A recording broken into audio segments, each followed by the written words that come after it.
Olá!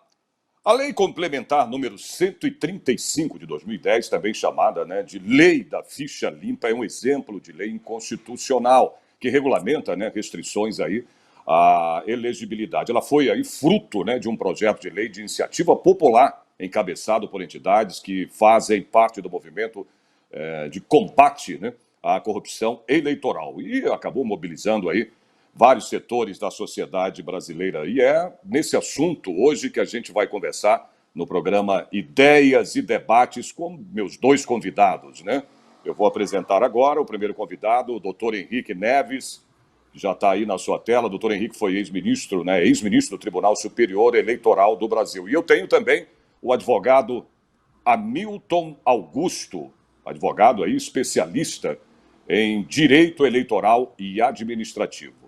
Tudo bem com os senhores? Tudo bem, um prazer, muito obrigado pelo convite, um prazer estar prazer aqui. Prazer é todo nosso, doutor Hamilton. Prazer é todo nosso. Bom, já de cara... Oi, Augusto, pode falar. Prazer imenso estar aqui, poder participar e ao lado dessa grande personalidade aí, esse grande profissional que é o eterno ministro Henrique Neves. É o que eu falei há pouco, antes de começar o programa, É eterno, não adianta, Eu já quero de cara... Só sou advogado. E que advogado, Augusto? E que advogado, Verdade. Ser humano, principalmente um ser humano excepcional. Isso, além de tudo, antes de tudo vem o ser humano, Isso é muito mais importante, doutor Henrique? Eu queria já de cara, doutor Henrique, que o senhor já falasse para a gente dessa questão da ficha limpa, Isso vem aí trazendo aí problemas a candidatos, e eleições. Como é que surgiu e por quê, depois de anos e anos de eleições, surgiu essa questão da ficha limpa? Desde o começo da República, desde a primeira Constituição, você tem as inelegibilidades. O que é inelegibilidade? É o impedimento. A pessoa não pode ser candidata, ela não pode ser eleita. Mas existe uma diferença, são duas coisas. Uma, e as pessoas muitas vezes confundem. Uma é condição de elegibilidade, ou seja, aquele requisito que a pessoa tem que preencher para poder concorrer. Então, quero ser candidato a presidente da República, eu tenho que ser brasileiro, tenho que ter mais de 35 anos, eu tenho que reunir todos esses requisitos. E existem, que são os requisitos positivos, e existem os requisitos negativos, ou seja, aqueles impedimentos. Eu quero ser candidato a presidente da República, mas eu fui condenado criminalmente. Então não pode. Essas inelegibilidades sempre existiram na legislação. Antes da Constituição de 88, era a Lei Complementar número 5, e depois da Constituição de 1988, que foi um marco, vamos dizer assim, em que se rompeu com toda aquela restrição que existia no passado, mas se rompeu de uma forma muito ampla. Veio a Lei Complementar 64, que é a famosa Lei das Inelegibilidades. E nela foram estabelecidas várias hipóteses, porque a Constituição estabelece algumas e diz que o legislador pode, por lei complementar, o Congresso Nacional pode, por lei complementar, estabelecer outras. E aí o Congresso Nacional estabeleceu, lá em 1990, uma série de restrições, mas muito bonitas no papel, mas que na prática não atingiam ninguém. Um exemplo, se alguém cometesse um abuso durante uma eleição, isso seria julgado pela Justiça Eleitoral, confirmado o abuso, a pessoa poderia até ser cassada, comprou voto, ou gastou muito dinheiro, ou teve uma falcatrua qualquer. E a inelegibilidade que essa cassação gerava era de 3 anos, contados da data da eleição. Ou seja, o sujeito era eleito por um mandato de 4 anos, poderia até ser cassado no meio, mas não sofreria nenhuma consequência para poder disputar a eleição seguinte. Isso criou uma série de discussões, tentativas pela interpretação da norma, estender o prazo, o que a gente sabe que não é possível, mas teve uma reação popular muito grande. Falou, essa lei daí ela é muito bonita, mas não serve para nada. E aí o Congresso Nacional veio a lei, a famosa lei do Ficha Limpa, que todo mundo diz que ela foi de iniciativa popular, e realmente o Movimento de Combate à Corrupção, o OAB, a própria CNBB, todos estiveram envolvidos na coleta de assinaturas para que essa lei pudesse ser encaminhada ao Congresso. Seria talvez a primeira lei de iniciativa popular. Só que no momento que ela chegou na Câmara dos Deputados, veio um problema. Como é que faz para conferir esses milhões de assinaturas que chegaram aqui? E para não ter discussão a respeito, 3 deputados assumiram a autoria do projeto, o que não desmerece que ela seja efetivamente de natureza popular, mas na prática, na técnica mesmo, ela não foi tratada como um projeto de lei de iniciativa popular. Foi um projeto de lei de 3 deputados que pegaram o que a iniciativa popular tinha feito e apresentaram. Isso foi levado ao plenário da Câmara, a Câmara aprovou, ficou um voto contra, foi ao Senado, o Senado também aprovou, foi o presidente sancionou, e o Supremo Tribunal depois é que ficou com a tarefa de saber quando que essa lei entraria em vigor. Então, a primeira grande discussão é se ela entraria em vigor para as eleições de 2010, na data que ela foi criada, ela foi criada no primeiro semestre de 2010, e a Constituição diz que você não pode ter nenhuma alteração da legislação eleitoral com menos de um ano da eleição. Quer dizer, você pode ter, mas ela não vale para as eleições que ocorrerem no ano seguinte. Então, se eu fizer uma modificação hoje, ela só vai ser aplicada para as eleições que ocorrerem a partir de dezembro do próximo ano. Muito bem. Aí o pêndulo, vamos dizer, estava assim, não pega ninguém. Aí cortou a corda, o pêndulo foi direto lá para o outro lado. E aí houve a grande modificação. Primeiro, os prazos, que eram de 3, 4 ou 5 anos, eles foram todos unificados em 8 anos. Mas para cada hipótese de inegibilidade, esses 8 anos contam de uma forma. Quando é caso de cassação de mandato, por exemplo, de prefeito, governador, ele conta 8 anos do final do término do mandato do qual a pessoa foi cassada. Então, se um prefeito é cassado no segundo ano do seu mandato, a inelegibilidade conta durante todo o término do prazo para o qual ele foi eleito, e a partir daí mais 8 anos. Cada hipótese tem a sua contagem, mas todos contados. Mas a principal, vamos dizer, característica que teve é que não se exigia mais o trânsito em julgado, ou seja, aquela decisão das hipóteses que decorrem de decisão judicial, que pode ser condenação criminal, condenação em improbidade administrativa, condenação mesmo em ação popular por abuso. Todas essas hipóteses, na legislação anterior, elas estavam condicionadas ao trânsito em julgado. E a gente sabe que no Brasil, o trânsito em julgado, pela quantidade de recursos que é possível, começa o processo no juiz, depois vai para o Tribunal de Justiça, depois vai para o STJ, depois vai para o Supremo, depois ainda tem os embates de declaração. A gente sabe que o trânsito em julgado pode demorar muito tempo. E aí o que se estabeleceu foi, a partir do momento em que haja uma decisão colegiada, muitas vezes as pessoas falam, decisão de segundo grau. Não é uma decisão de segundo grau. Porque muitos processos começam já no segundo grau, por conta do foro, principalmente na época que o foro privilegiado tinha uma amplitude maior. O que importa para que a decisão gere inegibilidade é que ela não seja uma decisão de uma única pessoa, ela seja uma decisão tomada por um colegiado. Definida essa decisão, a partir da publicação do acordo, aí começa a contar o prazo de inegibilidade. Então, vamos dizer, são essas hipóteses de impedimento é que o legislador complementar, atendendo o que está na Constituição, estabeleceu. E aí existem várias críticas, porque existem algumas hipóteses. Qualquer pessoa que seja demitida do serviço público ficaria inelegível.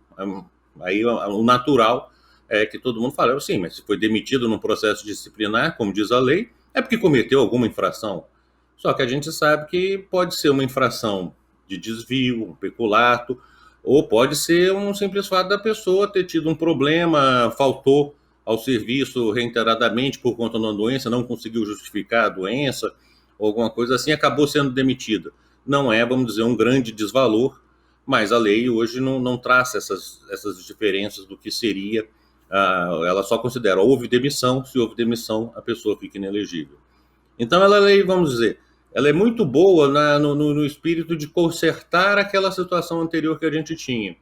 Só que a redação dela, até porque vem de uma redação popular, ela não é uma redação técnica. Você, para alguns dispositivos, você coloca tantos requisitos que na prática fica difícil de aplicar, não no sentido vamos dizer, impedir ou não uma pessoa, mas de saber se aquela pessoa atende todos os requisitos. Um exemplo, é inelegível quem tiver suas contas como gestor público rejeitada. Só que não basta que a conta tenha sido rejeitada. Aí vem os requisitos. Primeiro, ela tem que ser rejeitada pelo órgão competente. Aí você já tem a primeira discussão. O órgão competente é a Câmara ou é o Tribunal de Contas? Aí, para cada situação, existe uma definição de competência. Depois, tem que ser uma irregularidade insanável, pode ou não pode ser sanada. Terceiro, tem que ser um ato doloso. Então, quer dizer, a pessoa tem que ter, quis praticar aquele ato ou pelo menos assumir o risco das consequências daquele ato. Depois, esse ato doloso tem que ser comparado a um ato de improbidade administrativa. E aí você tem a lei de improbidade administrativa, que também está hoje, já foi inclusive nomeada uma comissão liderada pelo ministro Mauro Campbell, salvo engano, para justamente rever o aspecto da lei, porque é uma lei que há um grande problema em separar o que é o administrador improbo, aquele administrador que quer ganhar dinheiro, que quer se beneficiar ou beneficiar seus parlamentares, quer, vamos, numa linguagem popular errada, tecnicamente, mas popular, quer roubar o Estado, daquele administrador que não tem tanta perícia para realizar, se aconselha mal e acaba fazendo um deslize ali, mas de uma forma que a gente verifica que é uma irregularidade formal. Quer dizer, eu deveria ter lançado essa despesa na linha 32 e lancei na linha 34, mas está lá, transparência. Isso tudo pode levar à rejeição de contas.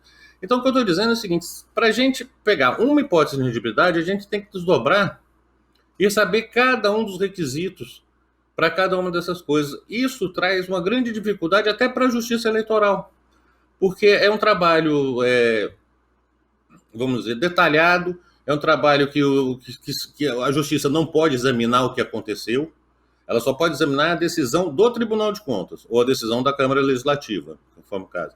Então, todos esses elementos têm que estar ali na decisão. A justiça não pode inserir elemento e nem retirar elemento do que tenha sido feito pelo Tribunal de Contas. Então, é algo que eu acho que o Hamilton está acostumado aí com esse tipo de processo. Eu acho que é um dos processos que mais ocorrem durante as eleições aí, são esses problemas das contas. Em que tem caso, por exemplo, o sujeito sequer foi multado, não teve multa, não teve imputação de débito, o Tribunal de Contas só falou o seguinte, você errou aqui, entrou extemporaneamente, você tinha que ter entrado no dia 15 com suas contas, apresentou só no dia 18, mas depois eu olhei e está tudo certo. Mas como você atrasou 3 dias, eu tenho que julgar irregular. Aí vem o Ministério Público ou o adversário dizendo, se as contas foram irregulares, você ficou inelegível. Isso cria um processo judicial que começa no juiz, depois vai para o TRE, depois vai para o TSE, e a própria existência do processo já traz um desgaste para o processo eleitoral, para a propaganda, né? Eu não estou lhe ouvindo agora. Eu também não. Então acho que você está sem som. Estou sem som? Pronto, agora sim. Agora voltou. Voltou? Tá. Às vezes dá como diz no popular, um pipoco, né, doutor Henrique? Mas, Hamilton, falando nisso, bom, vamos partir do princípio de que qualquer cidadão, se eu estiver errado, os dois me corrijam aí, né, tem direito aí de se candidatar, né, a um cargo político, ou estou errado? Não, qualquer um que reúna aquelas condições que estão previstas, né? A idade, ser brasileiro. Exatamente. Filiação, agora, da questão da ficha... isso que o doutor queria dar essa continuidade, que o doutor Henrique ia passar a bola para o Hamilton, dessa questão de processos, né? Quer dizer, qualquer cidadão, vamos dizer assim, no popular, como o doutor Henrique especificou agora, dependendo de tudo isso que ele falou, né? Mas qualquer cidadão tem o direito, sim, de se candidatar a um cargo político. Isso aí é fato. Né? Agora, a questão da ficha limpa, né? Eu não sei se isso já houve, né? Na minha humilde inteligência, entendeu? Candidatos também, se eu estiver errado, me corrijam, que, né, participaram, tiveram a candidatura aprovada, enfim, vamos lá, e com a ficha suja. Isso já aconteceu ou eu estou enganado, Hamilton?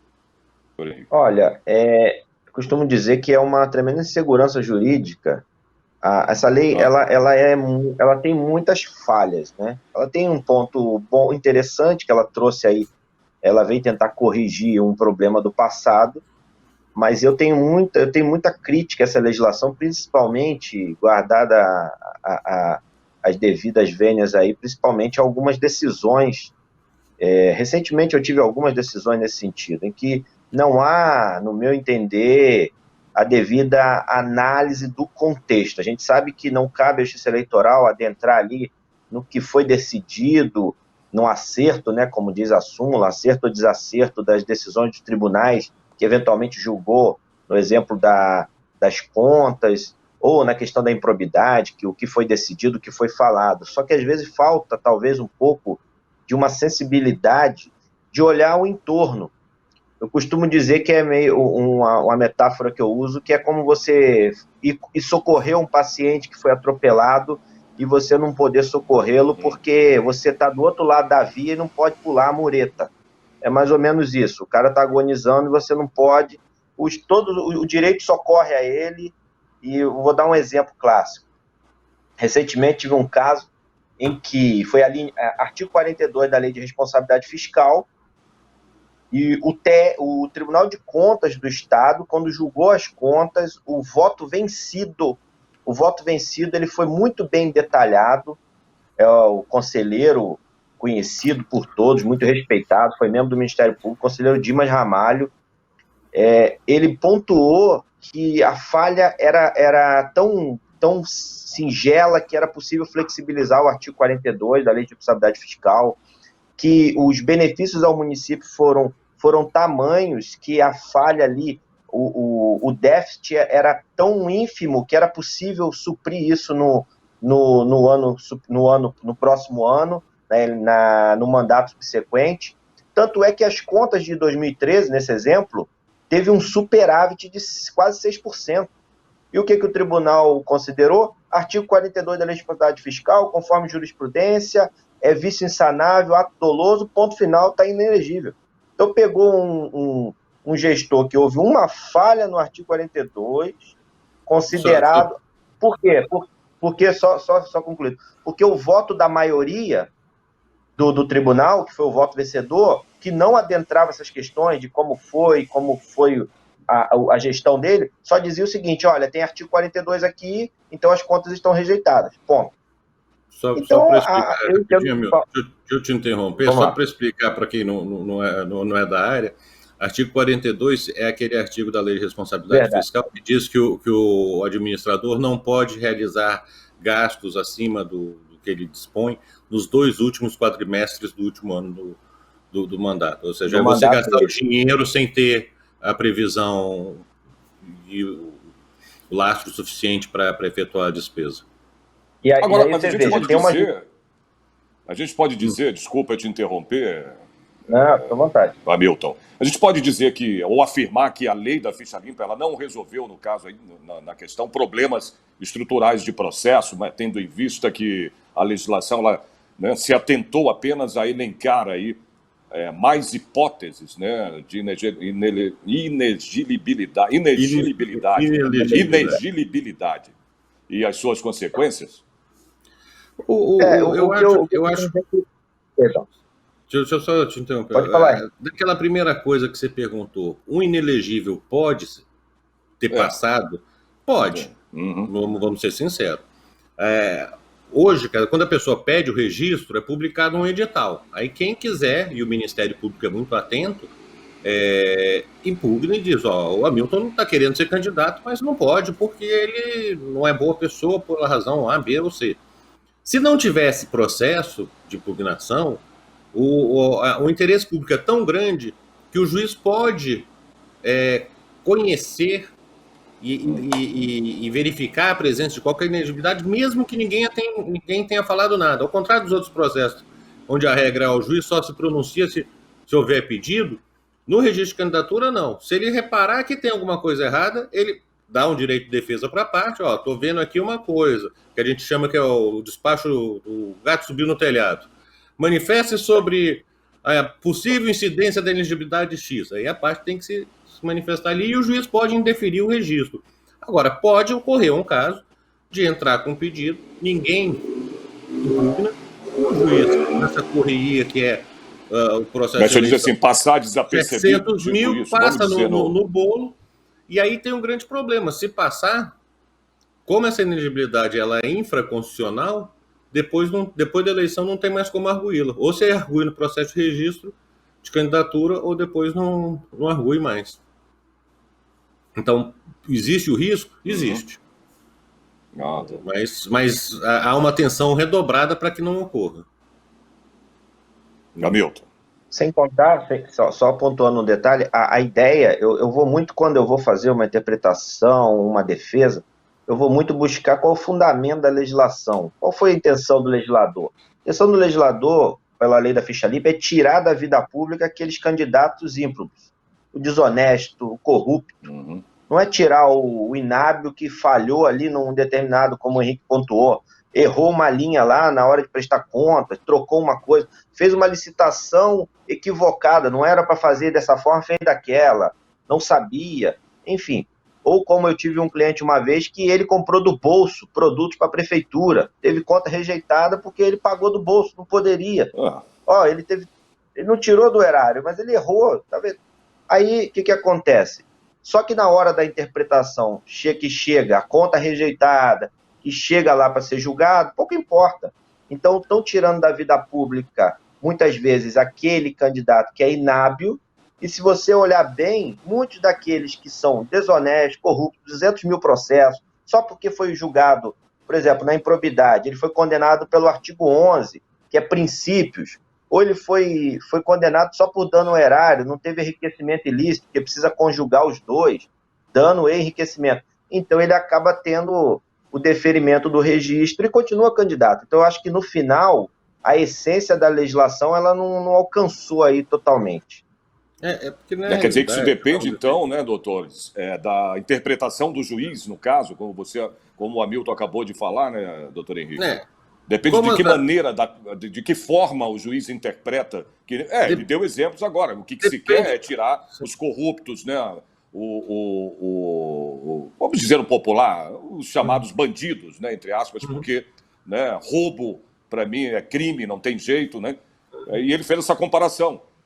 Quer dizer, que depende também da interpretação de um juiz. Não é uma interpretação livre. O problema é que a lei tem tanto detalhe, tem tanta regra, que ela permite uma interpretação mais ampla. A regra é sempre a elegibilidade. Esse é o princípio. As pessoas devem poder se candidatar. Essa é a regra. A partir dessa regra, qualquer restrição, eu não posso estabelecer a restrição a não ser que esteja exatamente dentro do que a lei estabelece. Só que ao invés de fazer uma lei dizendo o seguinte, no caso de rejeição que o Hamilton está falando, rejeição de contas, será inelegível quem tiver suas contas rejeitadas com imputação de débito, ou seja, o Tribunal de Contas fala, você está devendo tantos R$1.000 aqui para o Estado porque você causou um prejuízo ao Estado. Eu poderia fazer essa inelegibilidade só dizendo o seguinte, se tiver imputação de débito, é inelegível. Se não tiver imputação de débito, não tem problema. Mas não, cria-se palavras, frases compridas com 5, 6, 7 requisitos, que aí traz um problema sério para a realização. Só que, vamos ser sinceros, não é a lei. A lei ela existe para os problemas que são verificados dentro da sociedade. A gente não conserta uma sociedade através de leis. O primeiro filtro para saber quem devem ser os candidatos são os partidos políticos. Quer dizer, a partir do momento que o partido político escolhe tal pessoa, pressupõe que ela viu qualquer vida pregressa. Porque eu posso até considerar, tem um fato aqui, nas condenações criminais, existem os tipos de crime que geram inelegibilidade. Se não tiver naqueles crimes específicos, não gera. Mas a pessoa, você até tecnicamente não é inelegível porque você cometeu um crime que não está previsto na lei. Mas eu, partido político, não acho bacana lançar um candidato que tem uma sentença condenatória, ainda que essa sentença não seja enquadrada dentro da ficha limpa. Já há um filtro. Agora, o verdadeiro filtro mesmo é o filtro da população, é o filtro do eleitorado. Esse que eu acho que a gente tem sempre que considerar, quer dizer, é o eleitor que vai fazer a escolha. E para que o eleitor faça essa escolha, o que tem que ter é ele ter o maior número possível de informações sobre os candidatos que estão concorrendo. Agora, vamos ser muito sinceros. A realidade, quando saiu a lei do ficha limpa, fazia-se pesquisa junto ao eleitorado dizendo o seguinte, o senhor votaria em alguém que jogou o dinheiro pela janela quando a polícia entrou pela porta? O senhor votaria em alguém que roubou os cofres públicos por tantos milhões de reais? E todo mundo dizia não. Aí você fazia a pergunta, e o fulano de tal? Ah, o fulano de tal, esse daí é o nosso amigo, esse daí eu voto nele. E era justamente a pessoa que tinha sido condenada por todas essas coisas. Então, quer dizer... Agora, e a presunção de inocência, doutores, no caso, também? Né? Porque tem uma corrente aí que, né, inclusive, apoia, né, a presunção de inocência e, contudo, por um outro lado, aí, uma corrente que defende a constitucionalidade, no caso, aí, de um novo diploma legal. Né? Essa questão da presunção de inocência, como é que é? Foi a grande discussão que teve em 2010. Quando a lei do ficha limpa saiu, a primeira discussão era saber se ela era aplicável ou não para 2010. Mas, em seguida, vieram duas ações diretas de constitucionalidade e uma ação direta de inconstitucionalidade, dizendo que a lei ofendia o princípio da presunção, porque antigamente a Constituição diz, só é considerado culpado por sentença transitada em julgado. Então, como é que eu vou impor uma sanção, que é, vamos dizer, o que as pessoas que defendem a presunção dizem, que a ineligibilidade é uma sanção, a alguém que não está condenado definitivamente? Porque também não é raro, a gente vê que o juiz condena, o tribunal mantém a condenação e o STJ absolve, ou o Supremo absolve.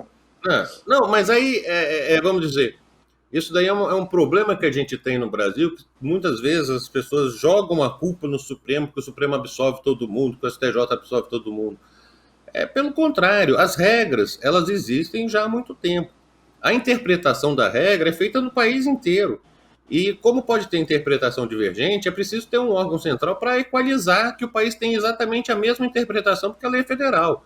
O que é crime no Amazonas tem que ser crime no Rio Grande do Sul. O que não é crime na Paraíba não pode ser crime em Mato Grosso. Então, os tribunais superiores fazem esse papel de equalização. E eles têm uma jurisprudência solidificada, tem súmula solidificada. Só que aí vem o juiz e diz, eu não concordo com a jurisprudência, não concordo com a súmula. É quase que ele fala assim, eu não concordo com a lei. Dá a decisão condenando. Vem o Tribunal de Justiça, e condena. O STJ chega e fala o seguinte, mas de novo, eu já reformei 25 decisões esse mês exatamente iguais a essa. Por que insistem em dizer quando a gente já definiu? Então, quer dizer, não vamos só jogar a culpa nos tribunais superiores, porque existe. Agora, grande parte dos recursos é negada e é mantida pelos tribunais superiores. É verdade. Mas diga. Só pegar um gancho nisso que o Henrique falou. O TSE, por exemplo, ontem, né? Se não me engano, ontem, decidiu a questão de novo na questão da lei da ficha limpa, na questão da análise da improbidade administrativa, para dizer que você precisa dos dois requisitos, né? Dano ao erário e enriquecimento ilícito. E aí começou o povo a compartilhar isso, até me mandaram, falaram, você viu, olha aí, isso aí. Só que detalhe, isso foi julgado, o Henrique era ministro do TSE na época, esse mesmo tema foi julgado em 2016, 16 para 17, de um caso que eu advoguei, de Quatar, em que a relatora foi a ministra Luciana Lossi, que ficou pacificado que o requisito era acumulativo. Antes. Foi julgado em 2012, foi julgado em 2014, foi julgado em 2016, foi julgado em 2018. E sempre foi maioria, não teve nunca uma posição 16 unânime. O ministro Herman tentou, né? 16 o ministro Herman tentou mudar, e a gente conseguiu. E aí todo ano volta essa discussão. Então, assim, falta talvez, não sei, criar uma súmula vinculante para parar a discussão do assunto. São velhas discussões. Se você, como o Hamilton disse lá antes, não, mas não tem sentido, só porque a pessoa ela causou um prejuízo, mas não gerou um enriquecimento dela, então ela pode ser candidata a si mesma. Se você achar que não, quem causou prejuízo já é o suficiente para ser candidato, tem uma solução muito simples, é modificar a lei. Mas a lei ela está escrita lá, precisa ter enriquecimento e aditivo, dano ao erário. Então eu preciso ter os dois. Agora, é uma recorrente discussão sobre os mesmos temas. Então, e isso é engraçado, porque muitas vezes eu vejo a notícia, o Tribunal Superior Eleitoral decidiu assim. Não é que o tribunal decidiu assim, o Congresso Nacional, em 2010, decidiu assim, como representante do povo legítimo, e estabeleceu a lei. Se a lei estiver errada, e eu particularmente acho que é um dos dispositivos que precisa ter a sua redação melhorada, vamos ao Congresso Nacional e se modifique. Só que dentro do Congresso tem um problema também. Se alguém falar de mexer na lei de ficha limpa, aí o projeto para imediatamente porque é alguém querendo beneficiar um ficha suja. Mas eu acho que não, eu acho que poderia ter um grande estudo com o Ministério Público, com a CNBB, com o Movimento de Combate à Corrupção, para a gente aprimorar e simplificar a lei. Hoje, o grande problema da legislação eleitoral é que a gente tem tanto detalhe, isso até, vamos dizer, é contra nós advogados, porque a gente vive dos detalhes.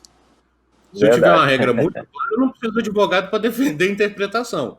Mas a partir do momento que a gente consiga fazer uma regra simples e clara, nós vamos diminuir muito a quantidade de problemas que tem a cada eleição. São os mesmos problemas, as mesmas... Tem, alguns clientes falam assim, nossa, mas o senhor percebe rápido? Eu falei, não é que eu percebo rápido. É porque você está trazendo aqui um problema que toda eleição tem. Para o cliente é grande novidade. O problema dele é único no mundo. Para o advogado já existem centenas. Para os ministros já existem milhares. E é sempre a repetição da mesma coisa. Não tem grandes novidades. Uma outra vez que se inventa uma tese, alguma discussão nova, mas a grande maioria é exatamente igual. Dentro dessa questão que o Sérgio pontuou, o inelegível ele pode ser elegível, o candidato. Eu tenho um ponto interessante até que eu acompanhei nessa eleição, que eu acho que isso precisa mudar, e não tem diretamente a ver com a lei da ficha limpa. Eu não sei se o ministro Henrique vai concordar. O candidato apresentou o registro de candidatura, ele tem um processo criminal caminhando na justiça, chega lá no STJ, transita em julgado, ele está condenado, trânsito em julgado, e a suspensão de direito político caracterizada, e a Justiça Eleitoral diz simplesmente que o registro já foi deferido, nada pode ser feito, vai ter que ser discutido na impugnação ao registro. Então, no meu modo de ver, nesse caso, que é um caso prático que aconteceu, eu acho que deveria haver uma mudança, que a partir do momento que houver trânsito em julgado, suspensão de direito político, deveria automaticamente barrar não só a candidatura, como proibir a propaganda. Porque nesse exemplo que eu dei, por exemplo, desse fato, o candidato ele quase ganhou a eleição. Se ele ganha a eleição, ele não pode concorrer, ele não pode sentar na cadeira, teríamos novas eleições. Oi? Nesse exemplo que você está falando, ele não pode ser diplomado. Vamos dizer, no aspecto resultado da eleição, isso já está solucionado. Se a pessoa tiver suspensão de direitos políticos, seja em decorrência de trânsito julgado da ação penal, seja em decorrência do trânsito julgado da ação de probidade administrativa, que são as hipóteses que estão lá na Constituição, se ela tiver no exercício do cargo, ela já perde o cargo, tem que ser afastada. E na Justiça Eleitoral, mesmo que não tenha processo nenhum, mas houve a suspensão de direitos políticos, ela não pode ser diplomada. O que é o diploma? Você tem a eleição, você tem o registro, você tem a votação, então aquelas pessoas se registram para concorrer, no dia da eleição elas são votadas, e aí a Justiça Eleitoral faz o cálculo e entrega um diploma, é o título que a pessoa foi eleita, e tem uma cerimônia que a gente chama da diplomação, e essa diploma a pessoa apresenta perante o órgão que ela vai tomar posse, ou seja, perante o Congresso Nacional, se for presidente da República, ou perante a mesa, se for um deputado. Bom, isso já está resolvido. Se até a data da diplomação sobrevier a suspensão dos direitos políticos, a pessoa não pode ser diplomada, independente de provocação de qualquer parte que seja. Só que o que o Hamilton está dizendo é mais grave do que isso. Não é só você falar o resultado, é você jogar fora todo um processo eleitoral, toda uma eleição, onde aquela pessoa, no primeiro momento, pôde lançar sua candidatura, porque não tinha lá o trânsito julgado. Ela não era ainda, os direitos políticos estavam valendo. E aí, no meio, ela perde os direitos políticos. Só que a legislação permite que ela continue fazendo propaganda, que o nome continue na urna. Isso daí, você permite, Hamilton, eu vou lá para a minha velha discussão, minha velha proposta e a minha grande crítica ao nosso sistema eleitoral, não está na lei das inelegibilidades, eu critico, eu acho que ela tem uma redação dúbia, ela poderia ser mais clara, algumas hipóteses de inelegibilidade precisam ser cuidadas de uma forma muito assim, clara para evitar uma aplicação em casos indevidos, como esse, por exemplo, que eu falei, do funcionário público que é demitido porque faltou 3 dias, e em outras ela tem que ser aperfeiçoada para pegar os bandidos, vamos chamar assim. Agora, o grande problema é o momento em que isso é verificado. Nós temos eleição que antigamente elas corriam em 90 dias. Você pedia o registro de candidatura, 90 dias depois tinha a votação. O Congresso mudou isso para 45 dias em 2015. E os processos de registro de candidatura começam 45 dias antes. Aí o que eu estou falando? A Justiça Eleitoral ela tem 45 dias para examinar, esse ano, salvo engano, mais de 700 mil processos de registro de candidatura. Isso se você considerar só os registros dos candidatos, porque os partidos também que têm que apresentar sua documentação. A lei, justamente a lei de inegibilidades, a famosa lei de ficha limpa, ela estabelece uma série de prazos. Apresenta o processo de registro, no dia seguinte tem que ser publicado um edital. Aí tem 5 dias para alguém impugnar. Impugnou, tem 7 dias para apresentar defesa. Apresentou defesa, tem mais 4 dias para a realização de audiência, para ouvir testemunhas. Acabou as audiências, tem mais 3 dias para outras diligências. Acabou as diligências, tem mais prazo para alegações finais. Aí vem a sentença de primeira instância.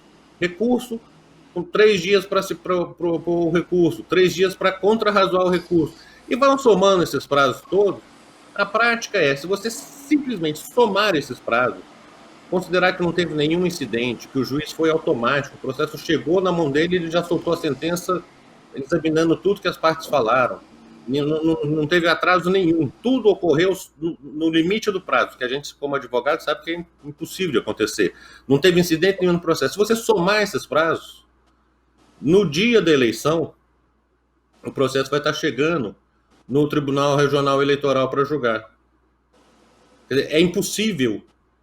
A própria lei que diz que tem que ser célere, que tem que impedir todo mundo, cria uma quantidade de prazos que é impossível você, antes da eleição, julgar. Por isso que nós estamos hoje aí, ontem eu acho que eu vi uma reportagem, com 96, ontem ou essa semana, não lembro, 96 prefeitos eleitos no país que não sabem se podem ou não podem tomar posse, porque estão dando discussão. E essa reportagem, ela é feita, sim, um trabalho bacana de pesquisa, mas ela considera só aqueles casos em que os prefeitos estão com o registro indeferido, com recurso para que o Tribunal Superior Eleitoral examine se é o caso ou não de deferir o registro. Ela não inclui todos aqueles que estão com o registro deferido pelo TRE, mas o Ministério Público está recorrendo dizendo que o TRE decidiu errado, essa pessoa não podia concorrer. Aí o número é muito maior. Mas aí é que está, doutores. Aí você chega com tudo isso, você tem um trabalho, né, todo um trabalho do candidato, enfim, tudo jogado fora. Na eleição, para chegar, como o senhor disse, 90 e tantos, né, candidatos aí, deputados, prefeitos, né, não podem assumir por causa disso. E é complicado, isso não tem como ser visto antes disso acontecer, dele ser... É exatamente a proposta que eu tenho, eu acho que o Hamilton concorda. Eu não consigo conversar com ninguém que diga, não, isso daí não é lógico. Você, no início do ano, começar a ver a vida das pessoas. Você quer ser candidato a qualquer cargo, vai lá na Justiça Eleitoral e pede uma certidão para ver se você está tudo com sua vida bacana. Porque, doutor, você passa por todo um trabalho que você faz na sua campanha, não é isso? Quer dizer, é um dinheiro trabalho público hoje em dia. Com dinheiro, exatamente. Como é que não tem lógica, meu Deus? Aí, para chegar, depois que ele foi eleito, ele não poder, né, assumir... Olha isso do lado do eleitor. O eleitor está em casa, não sabe de nada. Está vendo a televisão, está lá aparecendo o símbolo da Justiça Eleitoral, escrito embaixo, propaganda eleitoral, lei 9.504, e está lá o candidato falando, pedindo voto. O eleitor olha aqui e fala, gostei dessa pessoa, vou votar.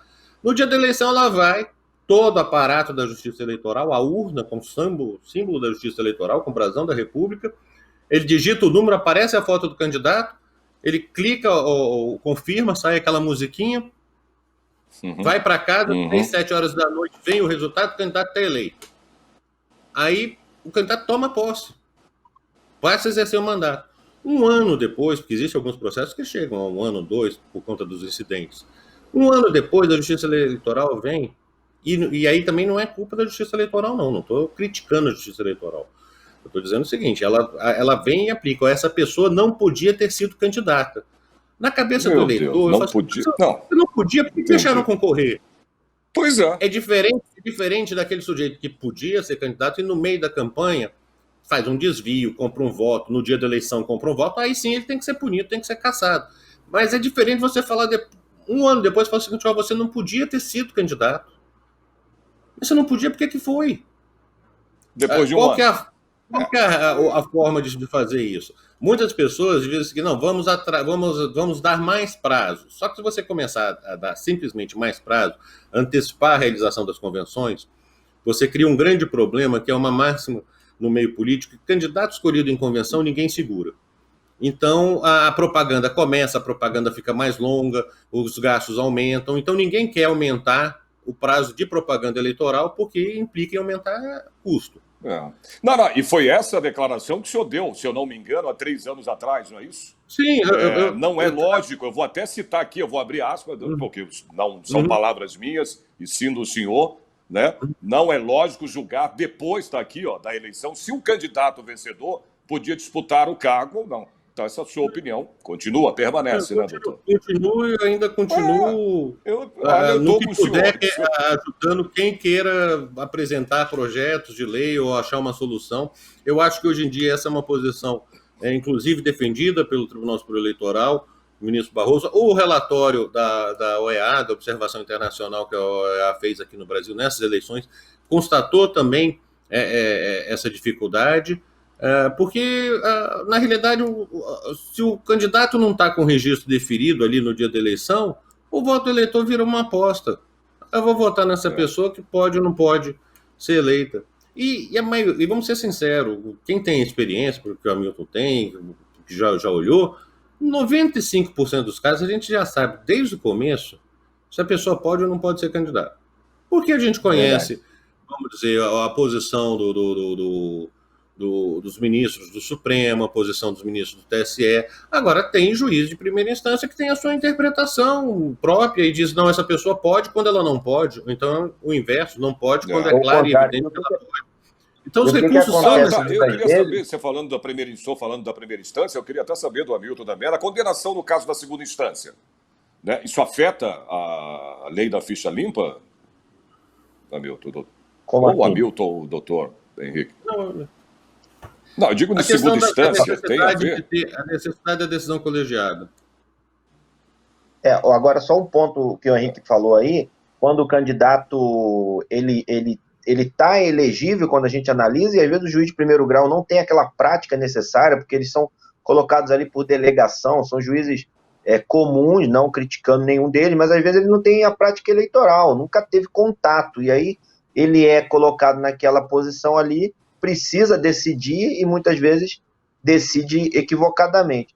E aí você pega, às vezes, um candidato que é elegível, o juiz indefere o registro de candidatura, como uma vez eu fui despachar com o juiz, e eu levei a jurisprudência, mostrei, e fui despachar, e ele falou, doutor, a jurisprudência do Supremo, do TSE muda toda hora, para mim está inelegível.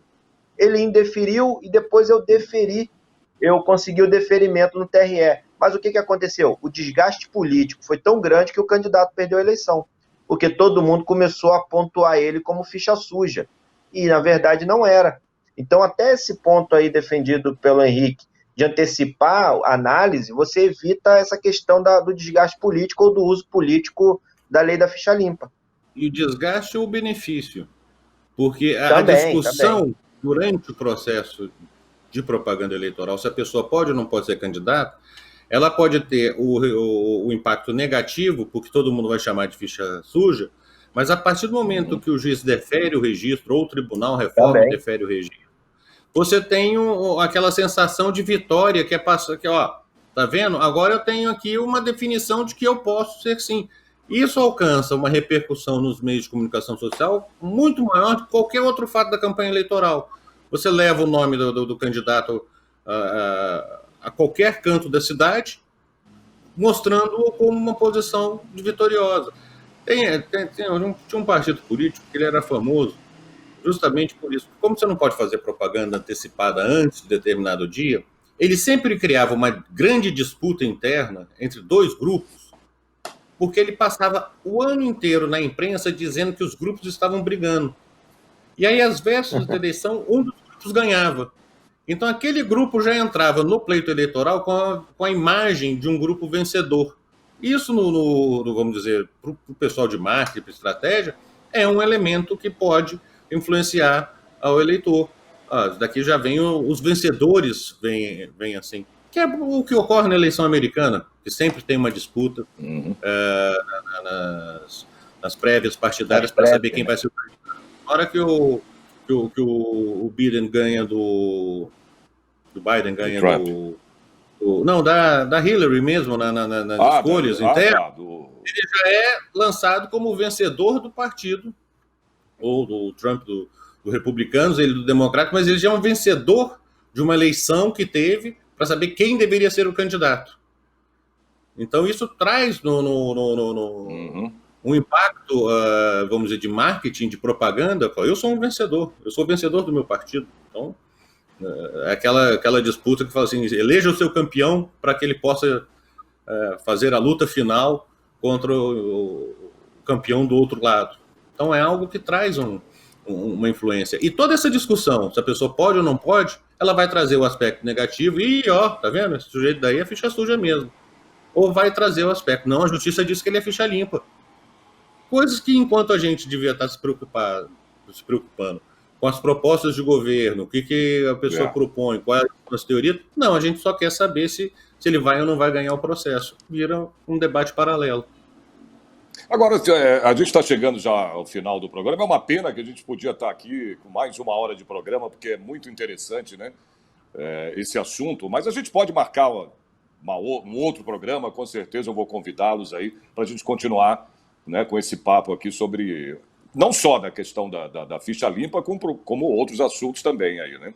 Eu queria saber, para encerrar, os senhores alterariam de alguma forma, pergunta para os dois, hein, essa lei da ficha limpa? Eu alteraria a partir do artigo 1º.